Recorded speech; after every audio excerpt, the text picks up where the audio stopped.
Hi, and welcome to the next episode of Belly to Belly. And we're here today to talk about partnerships. And many of you are currently in partnerships with enterprise organizations and wanting to do better and learn more. And we have a great guest today, Jason Gallo from Cisco. Welcome, Jason. Hey, Bill. Glad to be here. So let's dive into it. And it would be great to give our audience a little bit of context. You're the Global Vice President of Partner Value Acceleration. What does that mean? What kind of fits within your priorities in terms of your role? No, absolutely. So sometimes in other companies, they would call that more of a partner go-to-market. But the way we think about that, there's really a few key parts of my organization. The portfolios and how we work with our product management teams to bring some of our innovations out to our partners through different routes to market and different initiatives. The second, how do we build an ecosystem that works on co-innovation? So third-party companies that are on our price list, that team falls within my organization. And the third part of, I'll say, the business elements are purpose-based partnerships. So think of that as sustainability, crisis management, partners that have practices that are really driven by purpose and impact to society as a whole, or to the planet. And then underpinning those three business areas are some key support functions, that being the buying programs, or what we call enterprise agreements, that go through partners and our distributors. That's within my organization. The second kind of support underneath that business structure is our partner programs. So specifically the capabilities portion of Cisco 360. And then last but not least, all of the learnings that we took from building Cisco 360, we've now built an organization that's specifically around partner listening and communities, as we did a lot of co-design, and we wanted to take those best practices forward with advisory boards, always on listening, NPS scoring, et cetera. That's awesome. And you mentioned the Partner 360 program, and I'd love to dive a bit more into that, because this was a major effort to sort of revamp and reimagine your partner program. Can you take us through that and kind of what the genesis and priorities are of the Partner 360 program? Sure, absolutely. I think, to begin with, it was a real recognition that AI is changing the market that is all around us, and maybe most importantly, what our customers have to deal with. And the prior partner program had been award-winning and recognized for many years, Cisco being a great partner-friendly, partner-first kind of DNA. But if we wanted to move into a world where the market and the innovations were moving as fast as they currently are, we would need a program that could also be just as flexible, and start to recognize partners in a new way, and recognize them for the value that they delivered to customers. And so as we started to rethink about, one, the speed and the agility that would be needed, this idea of a value index, a scoring mechanism, if you will, started to emerge, but also simplicity. There were elements that just organically grew up with the program. I've been at Cisco almost 20 years now, and many of those pieces, for all the right reasons, had been added to the program throughout the years as we expanded the portfolio, et cetera, but they weren't necessarily inherently tied together. Timelines, payouts, policies, and we needed to standardize and simplify that for the good of our partners, again, at that agility level. But then the other side of that was the customer outcome piece that I mentioned. We wanted to move away from where partners were recognized, maybe just taking a few training classes, let's say, or being enabled on a certain technology, to where we can bring in elements of how they're performing alongside our sales teams.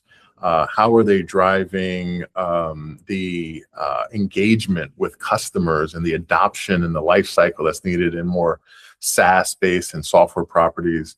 How are they foundationally putting in new parts of their business models, like managed services and customer success?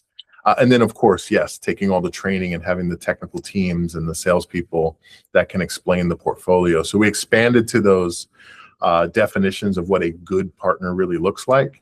And that's what this value index and the whole Cisco 360 concept became.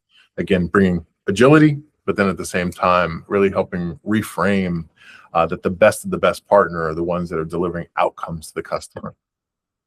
Well, I know I've at least read in, or maybe it was in one of the videos I watched, at least in one place, that somewhere around 90% of your sales, Cisco sales, either go through or are with, in collaboration with partners. So I would imagine that the 360 program is very much emblematic of the importance of partners to your organization.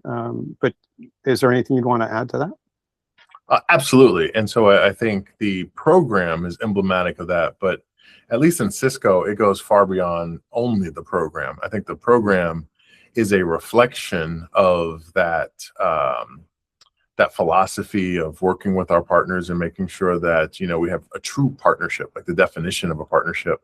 And that's something that we pride ourselves on, from the way our sales teams engage, the way that we are building out some of the interlock points, the touch points.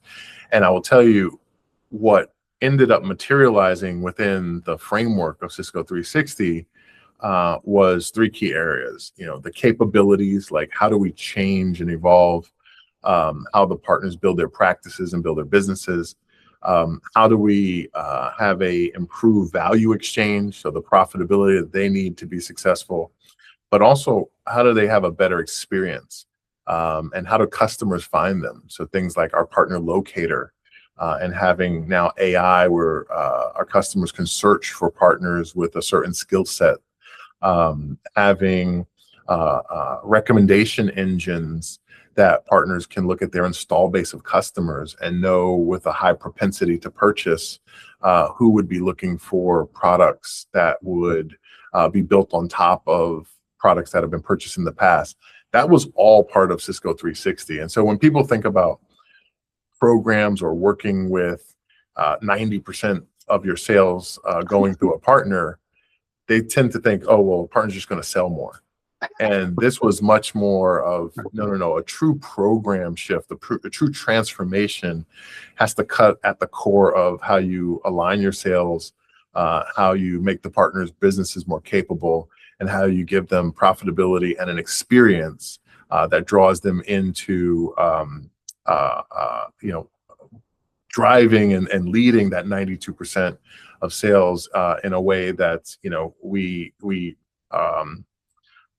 I would say have a competitive differentiator that nobody else can break into. Because when it's not just your own salespeople out there driving the market for you, it's the 200, 300,000 people and sellers at the partners themselves.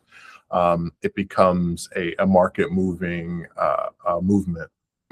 Well, and it I guess dawns on me too that for years we've heard the term solution selling, which has probably overused. But it really sounds like at the core of the 360 program is a better solution for the customer, and where they're where the diagnosis is much stronger in terms of where there are opportunities for customer improvement and so on. And so the ability to bring in appropriate partners to sort of take the customer further seems like a real core of the program as well. It absolutely is, but I'll tell you, there's a balance that we had to strike, and in two ways. One, there's a depth versus breadth. So it's solution selling in some ways, but I think sometimes when people had defined solutions in the past, it meant a single partner that had to do everything, know everything, combine it in this Uber solution that then they kind of package up and deliver. And the philosophy that we took here was creating a program that had depth and breadth. So if you're deep in security and you're just a security focused partner, you have a way to be recognized as a preferred security partner, one of the highest levels. But we also now have this balance of, once you have reached preferred across certain areas, you can combine those into more of an outcome and be secure and secure networking specialized. And so there's a home for partners that want to go deep, and there's also a home for partners that want to combine that into a solution. The other thing, though, that was a balance was, again, not one partner has to do it all. There can be an ecosystem effect where multiple partners are involved in a deal. And so what we call that value index that I described earlier, there's a value index for our sales and our managed service type of partners. There's a value index that we're currently building for our developers. There's one for advisors, think more consultants and GSIs. We're also building one for distribution.